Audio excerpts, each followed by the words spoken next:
The instant I saw the white silk box with its perfectly tied ribbon, something inside me went still. My sister stood behind it, wearing the smile of someone already celebrating her victory. My husband, my newlywed husband, a Navy SEAL commander who had lived through hell and come back, stepped in front of me before I could reach for it. His tone dropped hard and cold. "Don't touch that." I froze. "Why? What's going on?" He didn't answer me. His eyes were locked on her. Around the room, seated at reception tables, his SEAL brothers rose silently, calm, coordinated, alert. The moment her grin wavered, I knew she recognized exactly what she'd walked into. I didn't move. I simply held the moment, letting her feel the fear she'd always assumed I was too weak to give back. Because this wasn't new. This was the peak of a story that began long before the wedding, long before the silk and the smiles.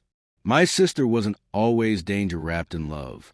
Or maybe she always was, and I was the fool who wanted to believe the best in her.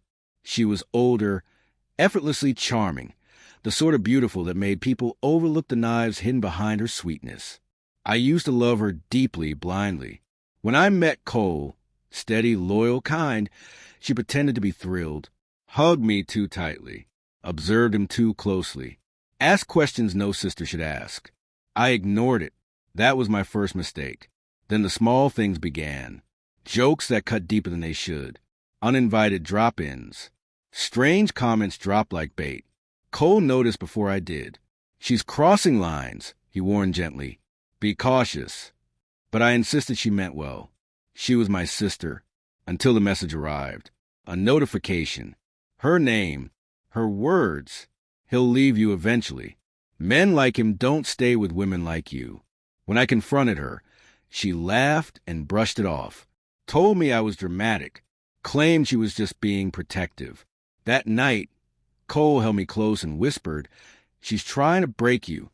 From then on, I watched quietly. And eventually, the truth exposed itself. A week before the wedding, I woke up to her voice in the living room. She didn't know I was in the house. Cole had stepped out. She was on the phone, her tone sharp and vicious. "I'm telling you, the box will destroy everything. He'll see the truth about her." A pause. "No, relax. She trusts me."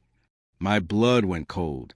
The box, her so-called sentimental gift she'd been preparing for months, wasn't a loving gesture. It was a weapon. And in that instant, the part of me that still longed for her approval simply died. What replaced it was calm, deliberate resolve.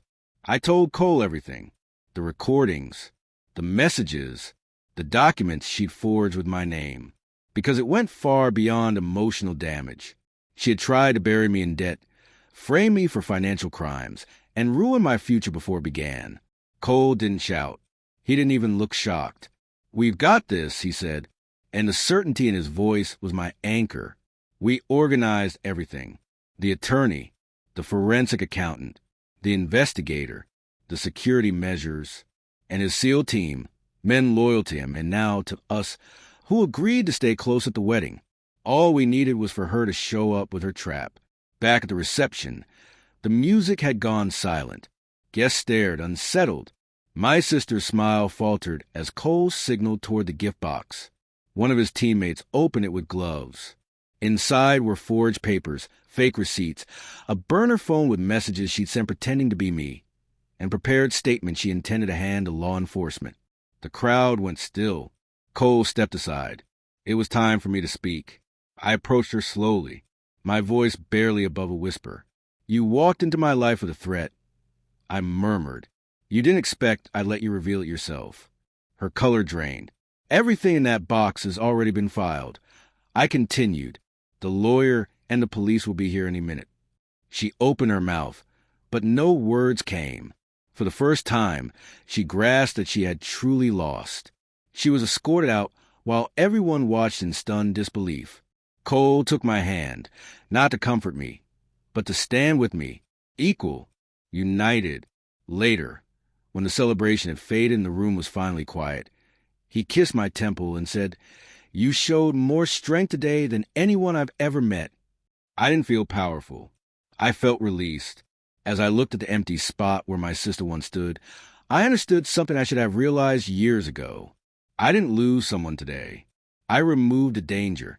And sometimes a fairest form of justice is simply allowing the truth to reveal itself and end the story once and for all.